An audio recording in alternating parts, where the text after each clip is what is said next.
noches, Dios les bendiga.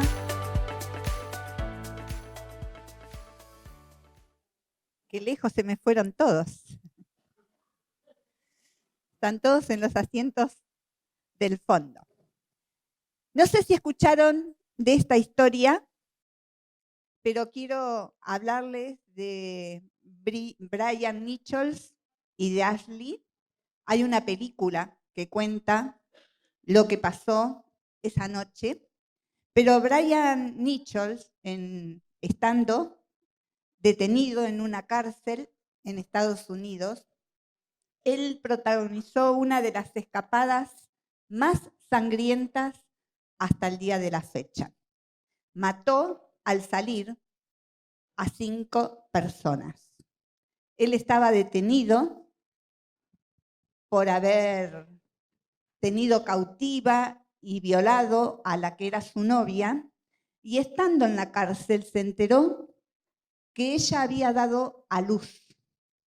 Y él quiso y empezó a pensar cómo podía salir, porque él quería conocer a su hijo.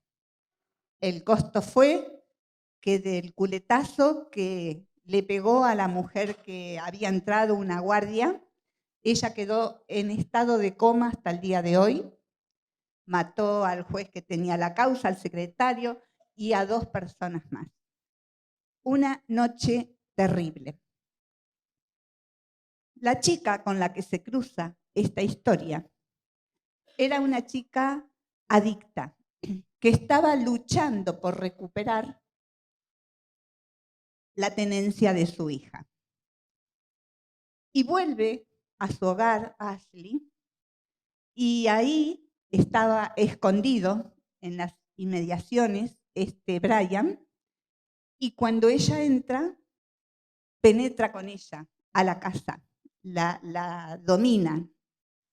Y como ella tenía ya encendido el televisor, ella empezó a escuchar las noticias y de pronto quedó aterrada porque sabía quién era el hombre que había entrado a su hogar.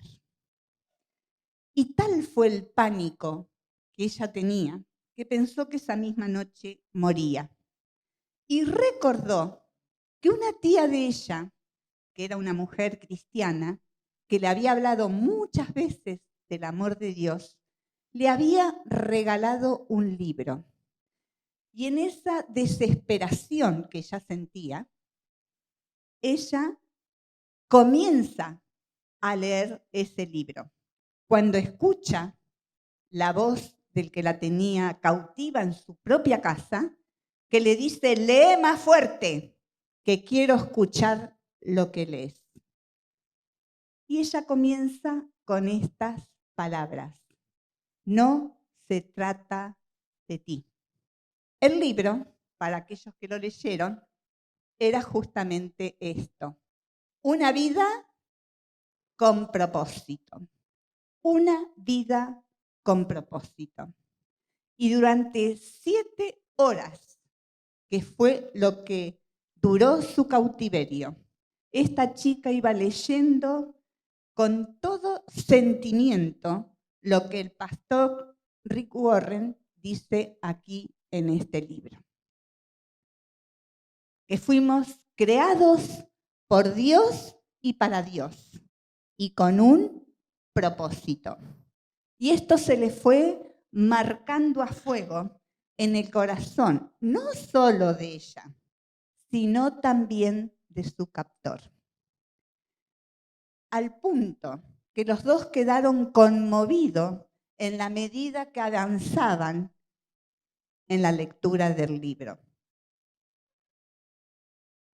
Él dice después que posiblemente ella fue el ángel que Dios cruzó en su camino. Y lo que el autor dice es así: fuimos creados por Dios y para Dios. Por Dios y para Dios. Dios es el que nos da identidad, el que nos da propósito, el que pone todo lo que nosotros necesitamos en nuestras vidas. Y propósito es lo fundamental. El propósito de Dios. Fuimos creados con un propósito. Propósito quiere decir esto, ¿no? Lo que da sentido a nuestra vida. Y la pregunta para nosotros entonces, antes de arrancar, sería, ¿sé cuál es el propósito para mi vida? Debo descubrirlo. Cuando vamos a la palabra de Dios, hay un texto maravilloso que los chicos nos van a poner en pantalla, un texto maravilloso en el libro de Efesios. Y dice así, desde habiendo sido predestinados conforme al propósito del que hace todas las cosas según el designio de su voluntad. Entonces tenemos tres aspectos en este versículo que son importantísimos. El primero es que dice conforme a qué? Conforme al propósito. Dios es un Dios de propósitos. La segunda cosa que podemos descubrir en este texto es que dice según el designio de su voluntad. Y designio quiere decir esto, que está planificado de antemano. No pasan las cosas porque sí de casualidad. Como muy bien decía en su testimonio Ruth, hay un propósito, hay un designio de Dios en todas las cosas. Y lo tercero es que Él hace todas las cosas, Él hace todas las cosas. Y yo pensaba en la inmensidad del mar, pero en algo tan pequeño y tan hermoso como un colibrí, o el color de la flor que más te guste. Dios tuvo un propósito en cada cosa que creó. Cuando pensamos en Dios, miramos en el libro de Daniel, un texto que nos va a mostrar lo mismo. Si lo tienen, todos los habitantes de la tierra son considerados como nada. Chau nuestro orgullo. Somos considerados como nada. Y Él hace según su voluntad en el ejército del cielo y en los habitantes de la tierra, y no hay quien detenga su mano y le diga, ¿qué haces? Ninguno de nosotros le podemos decir a Dios, ¿qué haces? Porque Dios es el soberano. Y qué maravilloso que ese Dios soberano se ocupa y nos ha creado y nos ha dado un propósito para cumplir en esta vida. Ahora, fuimos creados por Dios con un propósito y eso es lo que tenemos que descubrir. Lo maravilloso es saber que cada uno de nosotros aquí y en el resto del mundo somos únicos e irrepetibles. ¿Lo creamos o no?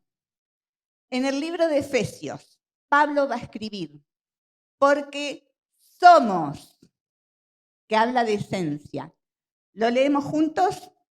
Porque somos hechura suya, creados en Cristo Jesús para buenas obras. Hasta allí.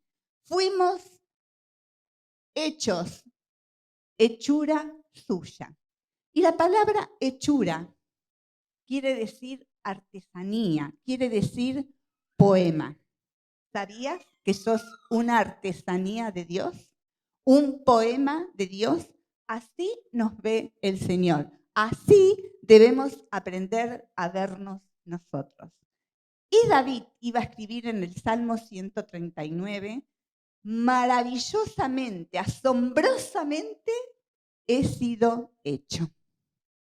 ¿Nos animamos a decirnos a nosotros mismos?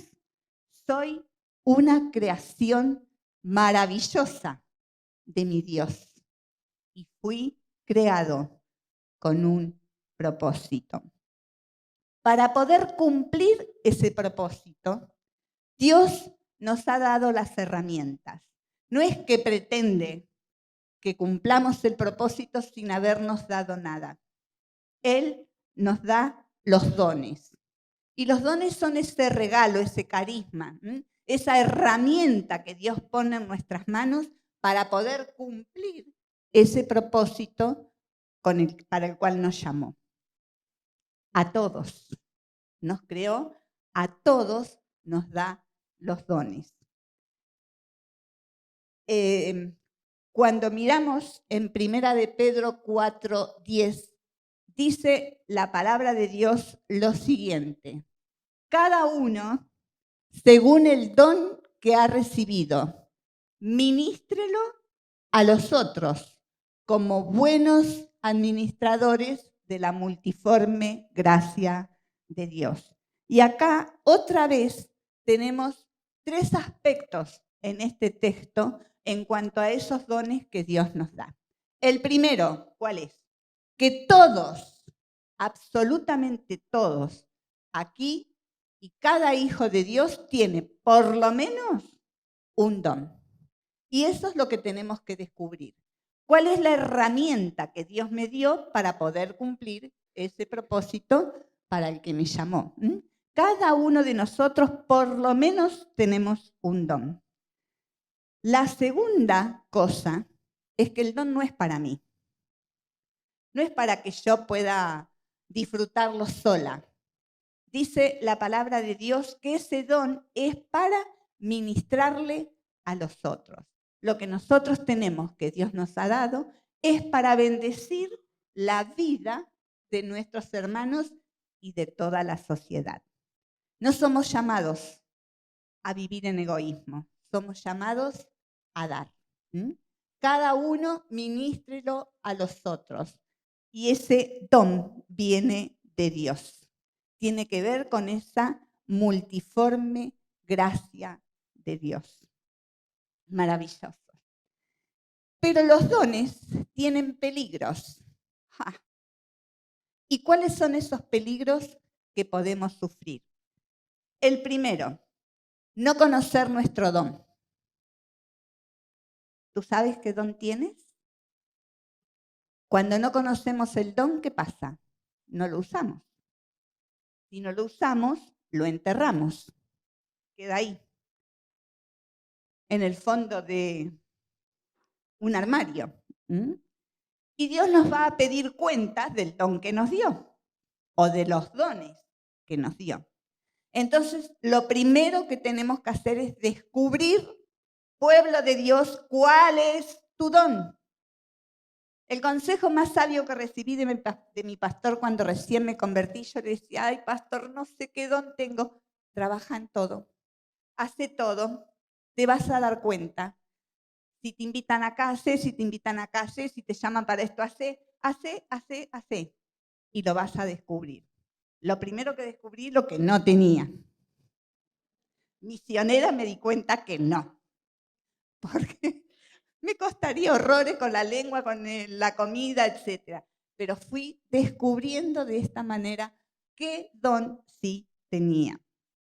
El segundo peligro es compararnos con otros o desear el don que tiene el otro. Y esto nos pasa muy a menudo. Dice el texto en 2 de Corintios 10:12, el anterior o el posterior, Marce, perdón. Nosotros, no importa, yo lo leo. Nosotros no nos atrevemos, Pablo, el apóstol Pablo es el que dice a igualarnos ni a compararnos con algunos que se recomiendan a sí mismos. Y si Pablo decía que él no se atrevía a compararse con nadie, ¿cuánto más nosotros? No debemos compararnos. Dios hace con cada uno según el designio de su voluntad, como leíamos al principio. No debemos compararnos. En tercer lugar, y ahora sí va el texto de Timoteo, Pablo está diciendo que está el peligro que el don se duerma. Entonces su desafío es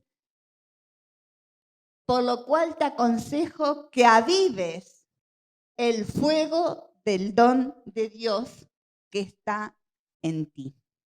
Que avives el fuego. ¿Cómo hacemos para avivar el fuego del asado? Nos la ingeniamos, ¿no? Hay quien tiene el sistema de apantallar, no sé, cada uno tiene su sistema. Con el don es lo mismo. Debemos estar ocupándonos de avivar ese fuego, de ese don o de esos dones que cada uno de nosotros tenemos. ¿Cómo avivamos ese don? ¿Cómo avivas el don de Dios en tu vida? ¿Cómo haces para que el fuego no se apague? En primer lugar, podríamos decir que no debemos dejar que nuestro ser interior se enfríe. Este es un peligro que corremos todos. Los que recién empiezan el camino, los que llevamos muchos años, no debemos dejar enfriar nuestro ser interior. Cuando ya, si pudiera evitar ir a la casa de Dios, evito, cuando ya estoy en peligro. Cuando la palabra de Dios no es lo que más me atrae, cuando la oración es algo que, bueno, hoy estuve muy ocupada, no. Cuidado, prestemos atención, avivemos el fuego del don. Cuando nuestra intimidad con Dios se pierde, indefectiblemente, el fuego del don se va a apagar. ¿Vieron que hay personas que están siempre encendidas, que uno lo ve? El fuego se nota, porque el fuego irradia calor. Atención a esto. Mantener el ritmo del Espíritu Santo. ¿Cómo hago? Siguiendo el consejo de Pablo en Gálatas. Si vivimos por el Espíritu, andemos también por el Espíritu. Debemos acostumbrarnos a caminar en el Espíritu Santo. Primera Tesalonicense dice, no apaguen al Espíritu. No apaguemos al Espíritu. Y tampoco lo debemos descuidar. No descuides el don espiritual que está en ti. Es fácil descuidarlo. Es fácil descuidarlo. Siempre me acuerdo porque me dolió tanto. Un líder muy, muy amado por nosotros se había apartado, tuvo una caída espiritual. Y él nos decía llorando, hace varios años que empecé a hacer las cosas de taquito. Cuidado cuando tenemos esta tentación. ¿Para qué voy a estudiar la clase de la escuela dominical si yo esta lección ya la aprendí? Hermanos, cada vez que ministramos el don que Dios nos dio a otros, necesitamos tiempo de oración, necesitamos tiempo de búsqueda, necesitamos estar en comunión íntima con Dios para que no se apague el fuego. Y dice ese texto de Timoteo, porque no nos ha dado Dios espíritu de cobardía, sino de poder, de amor y de dominio propio. No tenemos de parte de Dios espíritu de cobardía. Esto es humano, esto es de la carne. A mí me pasó. Dios me estaba llamando a nuevos desafíos. Y yo decía, no me animo. No es para mí. No, que lo haga otra. Hacía mucho tiempo que el Señor me venía hablando de tomar. Ya me habían propuesto muchas veces que fuera presidente a nivel nacional y a mí de solo pensar me asustaba. Me parecía una tarea inmensa que yo no iba a ser capaz de cumplir. Lo dejé pasar 1 año, lo dejé pasar 2 años, hasta que Dios, en su misericordia, me empezó a hablar internamente y me dijo, este año vas a ser presidente y no podés decir que no. Y ya no me animé a decirle que no. Tuve que dejar mi nombre. por la bondad de Dios. Por la bondad de Dios. Cuando Dios nos llama, sea cual fuere la tarea que nos llame, si Él nos llama, nos va a capacitar para hacerla. El valor de cumplir el propósito de Dios. Dios nos llama con un propósito, nos equipa, nos da las herramientas para cumplir ese propósito, pero también hay un valor inmenso en cumplir el propósito de Dios. Cuando nosotros servimos a Dios, generalmente lo hacemos desde nuestro amor. Tenemos ese amor genuino, queremos servir a Dios. Jesús dijo en el Evangelio de Juan, si el grano de trigo no cae en tierra, Juan 12:24. Muy bien. Si el grano de trigo no cae en tierra y muere, se queda solo. Pero si muere, produce mucho fruto. Y este es el ejemplo que nos da el Señor. ¿Saben? Cada trigo hace espigas. La planta de trigo hace espigas. Esas espigas suelen tener tallos, y cada tallo suele tener 3 espigas. Cada una de esas espigas, dicen los que se pusieron a contarlas, que son más o menos unos 35 granitos. Entonces, por un tallo con 3 espigas, si cada espiga tiene 35, 35 más 35 más 35, nos da arriba de 100 granos con un solo tallo. Ahora, cuando la persona va a plantar las 100 semillas, porque el grano cae, muere y vuelve a nacer, son 100 granos que se multiplican a la vez. Ustedes hagan la cuenta, yo ya me perdí. Es exponencial. Y así, amados, Dios quiere hacer con nuestras vidas. Usarnos en nuestros dones para multiplicar la obra de Dios. Debemos morir a nosotros mismos para vivir para Dios. Moody decía lo siguiente: el mundo todavía no ha visto lo que Dios puede hacer a través de un solo ser humano que se haya entregado a Él. ¿Nos hemos entregado a Él y seguimos firmes en esa entrega? Esa es mi pregunta. Esa es mi pregunta. Creo que todos conocemos a la Madre Teresa de Calcuta, ¿verdad?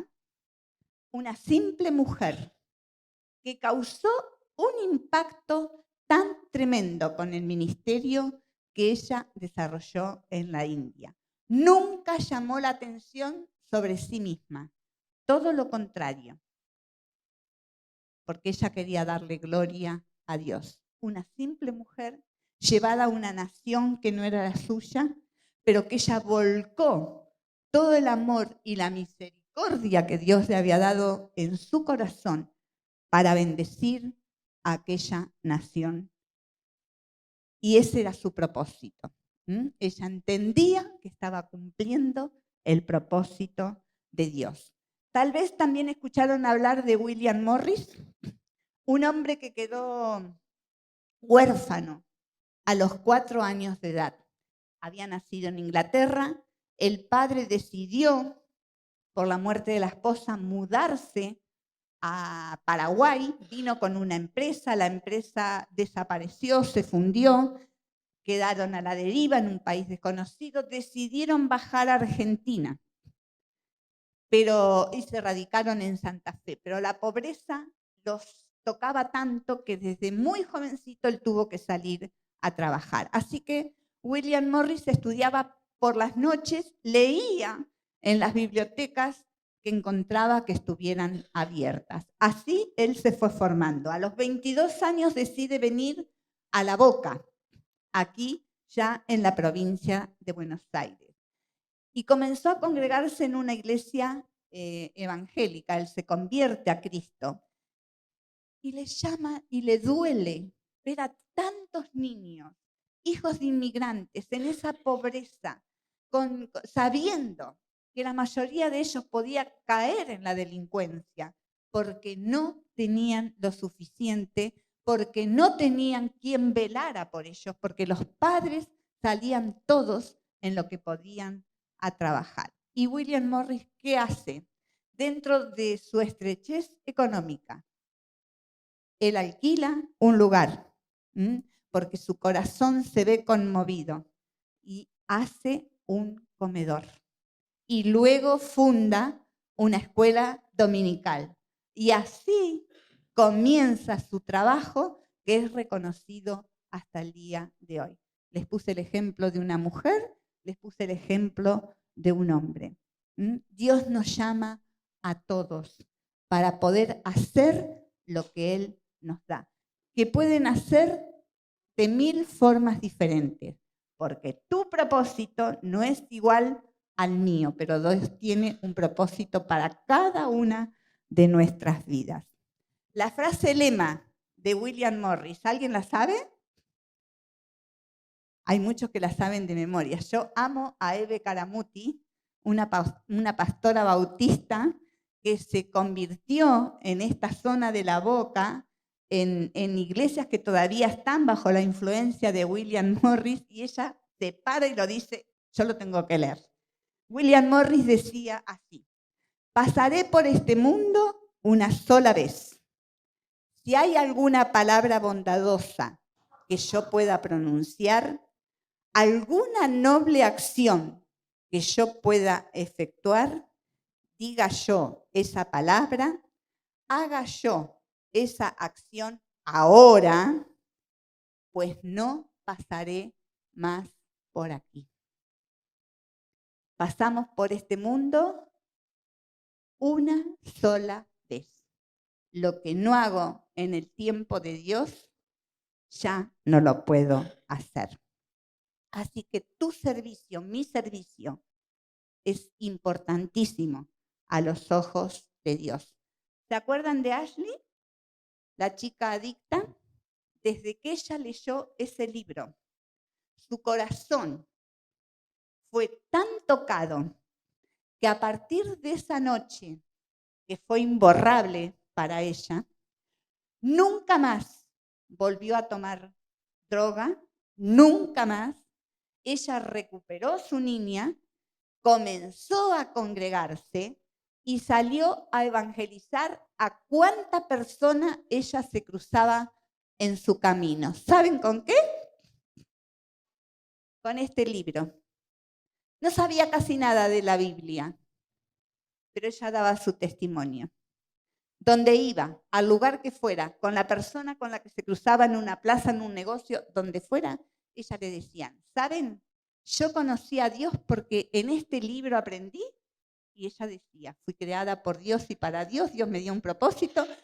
Y dentro de lo poquito y casi nada que sabía, ella comenzó a hablar de Cristo. ¿Se acuerdan que Moody dijo, el mundo todavía no sabe lo que Dios puede hacer con una persona? En una iglesia de Lanús, en la época de evangelismo explosivo, estaba en casi todas las iglesias enseñándose este método para evangelizar. Un hombre mayor, bastante mayor, no sé si tanto como yo, pero mayor, comenzó a evangelizar a través de este método que había aprendido. Y a su vez, los que él ganó para Cristo comenzaron a ganar a otros. Una mañana, en un culto, el pastor dijo, quiero que se pongan de pie todos los que están aquí y nombró a este hombre. Entonces se pararon un montón de personas. Y luego el pastor dijo, y ahora quiero que se pongan de pie todos los que están aquí por algunos de estas personas. 90 personas en ese culto estaban allí, por un solo hombre que había comenzado a evangelizar. Así que, Raúl, Lolita, no bajen los brazos. Qué hermoso es poder testificar Qué hermoso es poder hablar del amor del Señor. Lo último, la actitud del servicio. ¿Cómo nosotros ejercitamos los dones que el Señor nos da? Hay un capítulo hermosísimo en la Biblia que es Juan capítulo 13, que habla de esa noche dramática, la noche anterior a que Jesús fuera crucificado. Él ya había enviado a sus discípulos a que prepararan el lugar para comer la Pascua juntos, y allí estaban, llegaron los 12. Y todos se dieron cuenta de una cosa. ¿De qué? Que no había ningún sirviente que les fuera a lavar los pies. Era una costumbre en ese tiempo, porque los caminos eran muy polvorientos y cuando llovió era lodo, o un extremo o el otro, o mucho polvo o directamente lodo.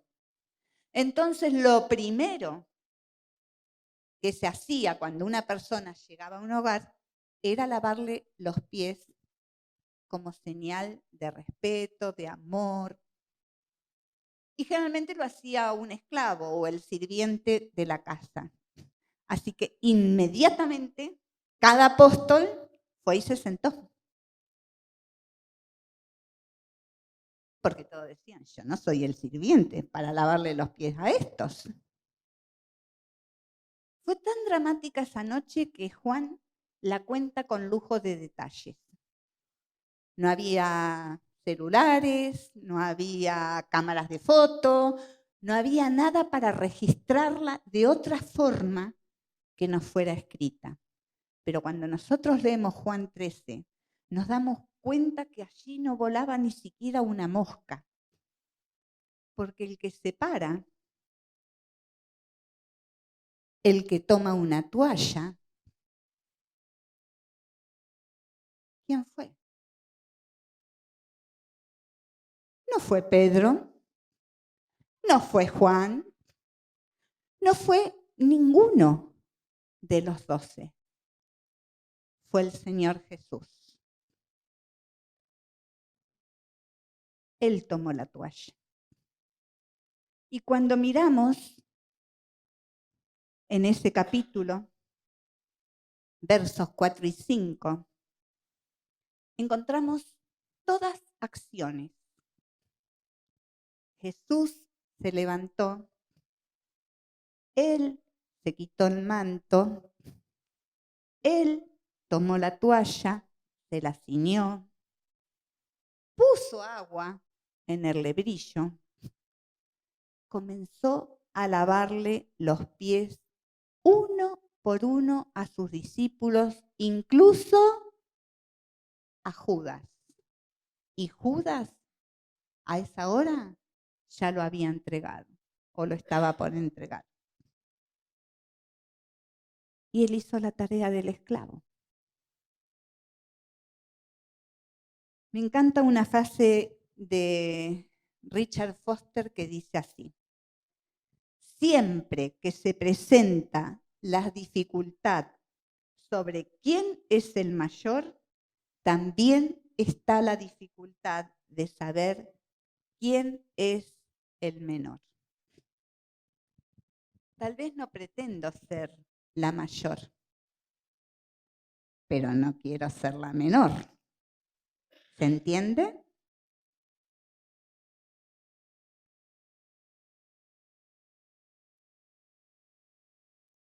Todos luchaban por ser el más importante. De hecho, en los días anteriores, ellos estaban preguntándose, ¿y quién se va a sentar a tu derecha? ¿Y quién se va a sentar a tu izquierda? Le importaban los lugares de renombre. Qué crisis, ¿no? Pero la toalla es la forma, es la actitud con la que yo debo servir a Dios. Y sirvo a Dios sirviéndolos a cada uno de ustedes.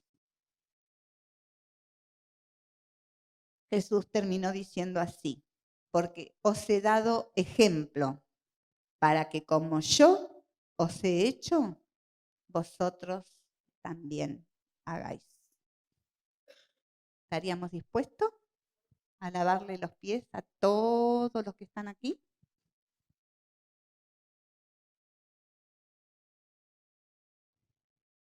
No sé cuántos conocieron a Jack Shannon, un misionero precioso que tuvimos como alianza aquí en Argentina, ya está en la presencia del Señor.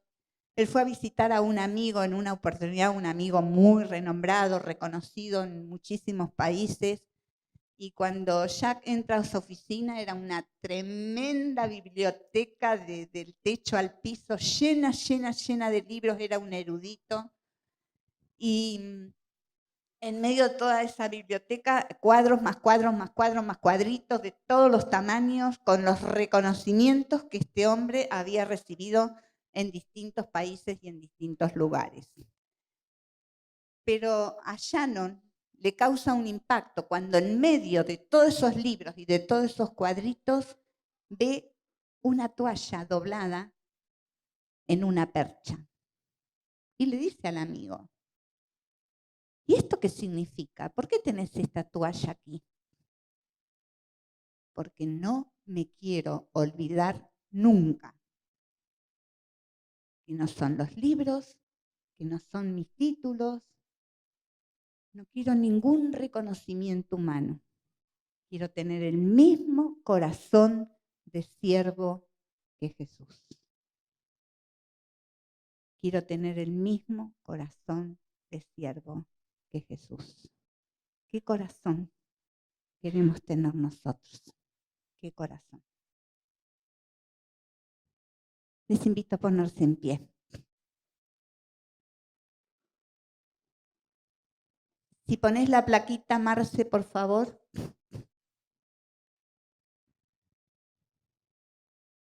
Hemos hablado del propósito de Dios para nuestras vidas, ¿verdad? Fuiste creado por Dios, pero para Dios, con un propósito según el designio de su voluntad y no como se nos antoja a nosotros, ¿sí? Fuimos equipados para ese propósito. Él nos dio los dones. Si todavía no lo descubriste, te invito a que ya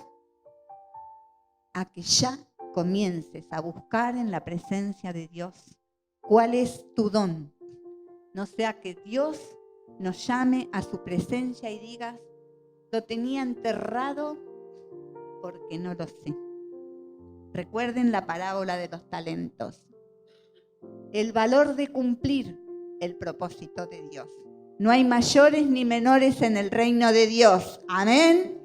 Todos somos importantes en tu reino. Todos tenemos el mismo valor. Todos, porque por todos y por cada uno de nosotros Cristo murió. Y que nuestra actitud sea una actitud de humildad. No te olvides la toalla, mi hermano y mi hermana, porque es la forma en la que agradamos a Dios.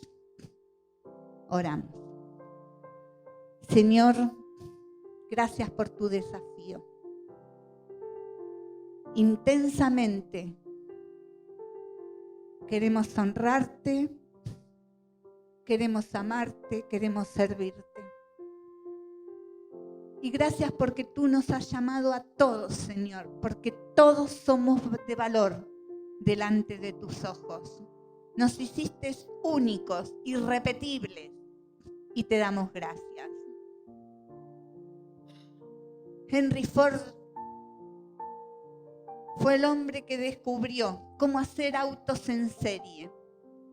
Pero tú no quisiste eso. Tú nos haces a cada uno de manera especial. Asombrosamente hemos sido hechos. Sí, Señor. Somos una artesanía de tus manos. Por eso queremos, Señor, honrarte con las herramientas que tú nos diste.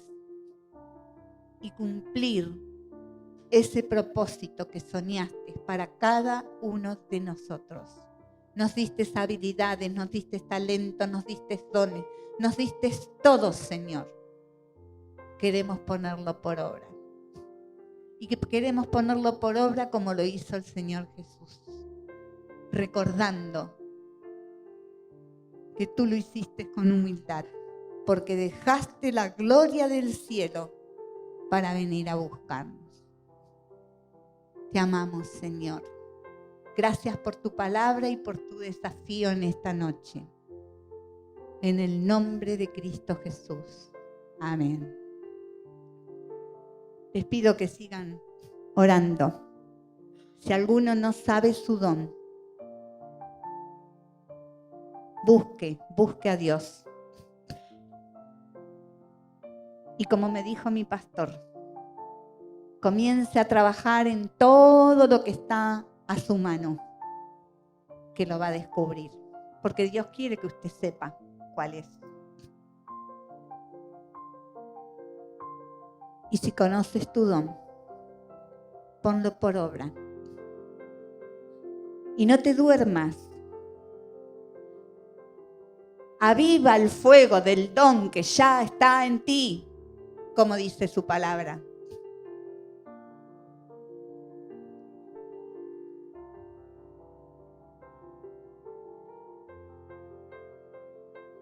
Que podamos tener un corazón lleno de humildad y hacer su obra aquí en la tierra. Que seamos como la Madre Teresa de Calcuta, que seamos como William Morris, que seamos como todos esos anónimos, pero que dan honra y gloria a Dios. Dios les bendiga.